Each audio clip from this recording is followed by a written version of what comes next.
విముఖత వ్యతిరేకత కూడా స్పష్టంగా కనబడ్డది. మా అభ్యర్థుల పట్ల సానుకూలత, వారి అభ్యర్థుల పట్ల వ్యతిరేకత. మొదలు ఒక 2 నెలల కిందట అసలు బీఆర్ఎస్కు సీట్లే రావు, ఒక్క సీటు కూడా వస్తే ఎక్కువ అని చెప్పి స్వయంగా ముఖ్యమంత్రి రేవంత్ రెడ్డి ఒక్క సీటన్నా గెలుచుకొని చూపెట్టండి అన్న పరిస్థితి నుంచి ఇవాళ 2 జాతీయ పార్టీలకు ముచ్చెమటలు పట్టించే స్థితి నెల రోజుల లోపలనే తెచ్చింది మా గులాబీ దండు, మా గులాబీ సైనికులు అనే మాట కూడా నేను విజ్ఞప్తి చేస్తా ఉన్నా.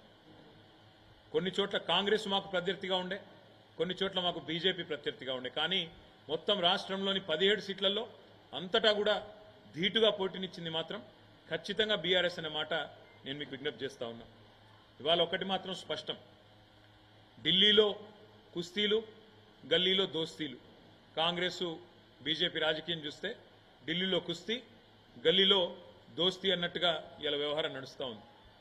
ఢిల్లీలోనేమో ఏదో కొట్లాడుతున్నట్టు యాక్టింగ్, కానీ ఇక్కడ దాదాపు 6-7 సీట్లలో ఇవాళ తెలంగాణలో కాంగ్రెస్ పార్టీ బలహీనమైన డమ్మీ అభ్యర్థులను పెట్టి ఇవాళ కరీంనగర్తో సహా, నిజామాబాద్తో సహా, అదేవిధంగా నిజామాబాద్లో డమ్మీ అభ్యర్థి నేను ఎందుకంటా ఉన్నా అంటే జీవన్ రెడ్డి గారు సీనియర్ నాయకుడే, కానీ ఆయన పోటీ చేయాలనుకున్నది కరీంనగర్ నుంచి.